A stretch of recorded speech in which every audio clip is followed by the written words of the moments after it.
अब एक अहम खबर की बात करेंगे। 5 राज्यों में जल्द ही चुनावी बिगुल बजने वाला है। मध्य प्रदेश, छत्तीसगढ़ समेत 5 राज्यों में विधानसभा चुनाव को लेकर आज केंद्रीय चुनाव आयोग की बड़ी बैठक होने जा रही है।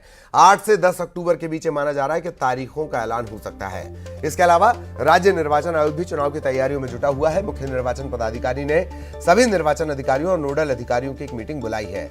बताया जा रहा है कि इसी हफ्ते आचार संहिता लगाई जा सकती है।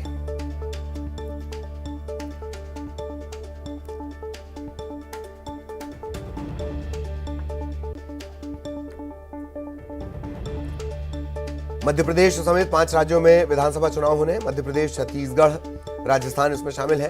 तीनों जगह का पॉलिटिकल महत्व है और अब जल्द कोई फैसला लिया जा सकता है। 8 से 10 तारीख के बीच माना जा रहा है कि चुनाव की तारीखों का ऐलान हो जाएगा।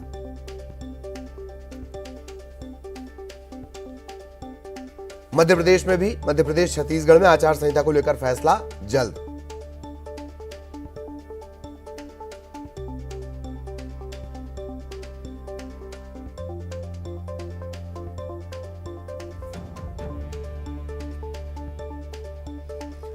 दिल्ली से सहयोगी सुशील पांडे इस वक्त हमारे साथ जुड़े हुए हैं। अनुराग हमारे सहयोगी भोपाल से हमारे साथ जुड़े हुए हैं। पहले सुशील के पास आपको लिए चलेंगे।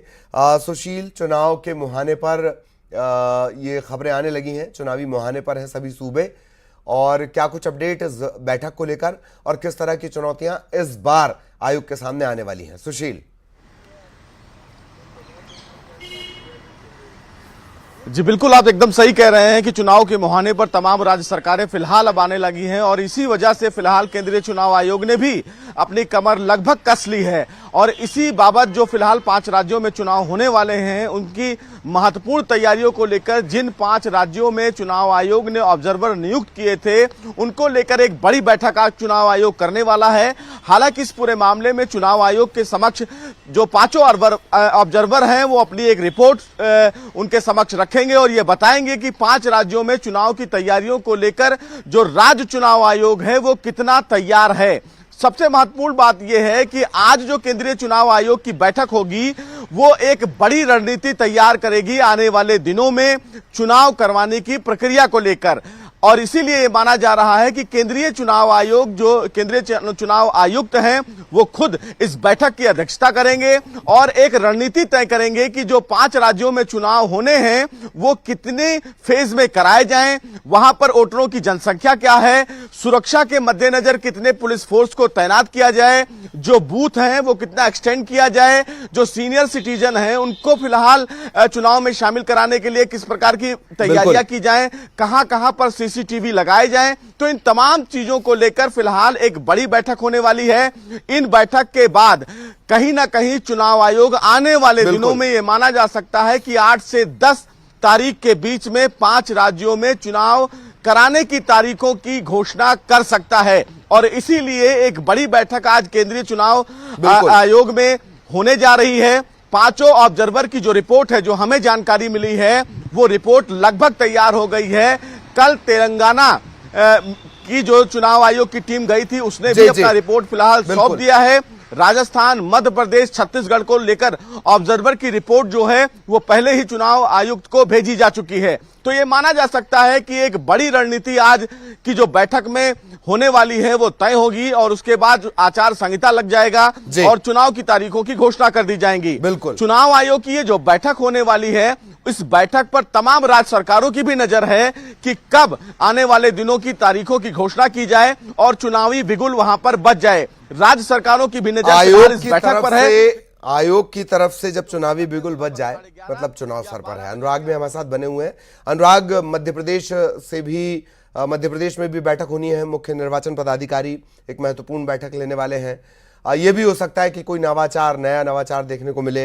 एक एक्सपेरिमेंट के तौर पर जो किया गया है कि बुजुर्ग या जो दिव्यांग हैं 40% से ज्यादा घर घर जाकर वोटिंग, ये कर्नाटक में इस तरीके का नवाचार हुआ था। इसको लेकर भी आज अनुराग फाइनल हो जाएगा। अध्यक्ष देखिए, चुनाव आयोग की बात करें तो पहले ही वो मध्य प्रदेश में 3 दिन का लगातार दौरा करके फीडबैक ले चुका है कि मध्य प्रदेश में चुनाव की तैयारियां किस तरीके की गई है। चुनाव आयोग मध्य प्रदेश में चुनाव की तैयारियों को लेकर संतोष भी जता चुका है और अब जो मध्य प्रदेश में चुनाव के पर्यवेक्षक बनाए गए थे उनसे रिपोर्ट ली जाएगी। और आज ही की हम बात करें तो मुख्य निर्वाचन पदाधिकारी हैं अनुपम राजन, उन्होंने उप जिला निर्वाचन अधिकारियों की बैठक बुलाई है। जो मीडिया कोऑर्डिनेटर हैं उनकी बैठक होगी और वीडियो कॉन्फ्रेंसिंग के जरिए चर्चा की जाएगी। तो कुल मिलाकर चुनाव को लेकर किस तरीके से अंतिम रणनीति जो है, अंतिम तैयारियां हैं, उनको पूरा करना है, क्योंकि चुनाव आयोग कभी भी चुनाव की तारीखों का ऐलान कर सकता है। तो ऐसे में आज कई जो वीडियो कॉन्फ्रेंसिंग के जरिए बैठक होना है वो बेहद महत्वपूर्ण होगी, क्योंकि यदि चुनाव की तारीखें 1-2 दिन में लागू हो जाती है तो कैसे आचार संहिता का पालन। ठीक है अनुराग, बहुत बहुत शुक्रिया आपका भी। और सुशील हमारे साथ दिल्ली से बने रहे। सुशील, आपका भी बहुत बहुत धन्यवाद। लगातार नजर बनी हुई है, आगे भी अपडेट आप तक पहुंचाएंगे।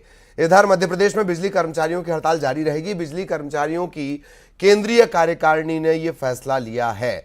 बिजली कर्मचारियों की हड़ताल को लेकर सरकार ने इसे अवैध घोषित किया। सरकार ने एस्मा लगाया, सख्ती दिखाई। हड़ताल पर जाने वाले कर्मचारियों को सख्त कार्रवाई की चेतावनी भी दी गई है। माना यह जा रहा है कि हड़ताल से प्रदेश में ब्लैकआउट के हालात भी बन सकते हैं। आपको बता दें, प्रदेश में बिजली कर्मचारियों ने अपनी 8 सूत्रीय मांगों को लेकर शुरू की है हड़ताल। बिजली कर्मचारियों की पावर मैनेजमेंट कंपनी के साथ बैठक विफल हो गई, बेनतीजा रही और इसके बाद प्रदेश के बिजली कर्मचारियों ने जिलों के कलेक्टर को हड़ताल का नोटिस दिया। इसमें प्रदेश के 70,000 बिजली कर्मचारियों के हड़ताल पर जाने की बात कही जा रही है। क्या कुछ बिजली कर्मियों की मांग है वो आप इस वक्त देख रहे हैं। अलग अलग मांगे हैं, 8 सूत्रीय मांगे हैं बिजली कर्मचारियों की और उन्हें लेकर इन्हीं मांगों को लेकर ये सारी कवायद है।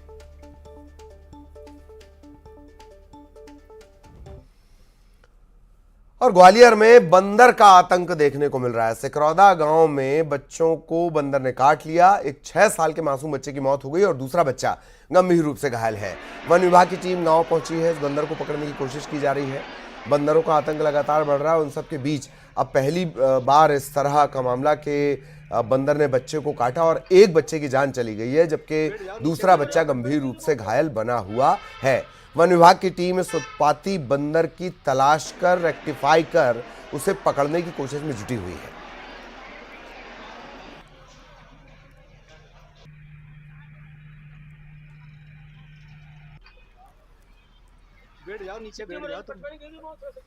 सिकरौदा गांव में बंदर का आतंक, 6 साल के बच्चे की मौत हो गई है, दूसरा बच्चा गंभीर रूप से घायल है। वन विभाग की टीम इस बंदर की तलाश कर रही है और इसके बाद इसे पकड़कर एक तरह से इसका रेस्क्यू किया जाएगा और फिर दूसरी जगह इसे शिफ्ट किया जा सकता है। आमतौर पर जो प्रक्रिया होती है। सिकरौदा गांव है जहां बंदर ने 2 बच्चों को काट लिया। और ग्वालियर में लगातार पैर पसार रहा है डेंगू। 34 नए मरीज मिलने के बाद स्वास्थ्य महकमे में हड़कंप मचा हुआ है। 34 नए मरीजों में ग्वालियर के 13 हैं, जबकि अन्य जिलों से 34 मरीजों का कुल 34 मरीजों का आंकड़ा सामने आया है। मरीजों को शहर के अलग अलग अस्पतालों में भर्ती करवा दिया गया है। डेंगू का आंकड़ा बढ़कर, अगर डेंगू के आंकड़े की बात कर ली जाए, बढ़कर ये 337 तक पहुंच गया है। 34 नए मरीज मिलने के साथ जय आरोग्य जिला अस्पताल में 166 सैंपल की जांच की गई। 8 साल के बच्चे समेत 34 लोगों में डेंगू की पुष्टि हुई। जिले के 13 मरीज हैं, बाकी जिलों के 21 मरीज हैं और पूरे इलाके की बात कर ली जाए तो डेंगू का आंकड़ा बढ़कर हो जाता है 337। ऑनलाइन सट्टा खिलाने वाले महादेव ऐप को लेकर ईडी ने बड़ी कार्रवाई की तैयारी की है। ईडी ने बॉलीवुड कलाकारों को पूछताछ के लिए समन भेजा है। जिन लोगों को ईडी की तरफ से समन जारी किया गया है उसमें बॉलीवुड के कलाकार रणवीर कपूर, इसके अलावा कपिल शर्मा, अभिनेत्री हुमा कुरैशी, हिना खान, ये तमाम लोग इसमें शामिल हैं।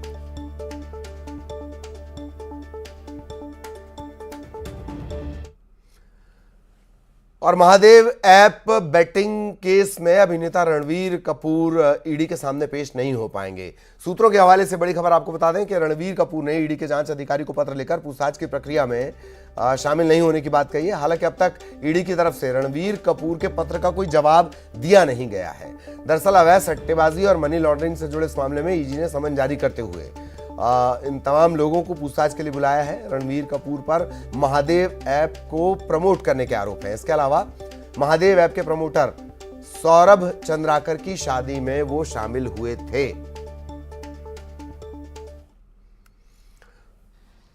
और बैटिंग केस में फंसे महादेव ऐप और रणवीर कपूर को ईडी की तरफ से समन जारी किए जाने पर ईडी के वकील सौरभ पांडेय ने कहा है कि यह सीधा मामला मनी लॉन्ड्रिंग का है।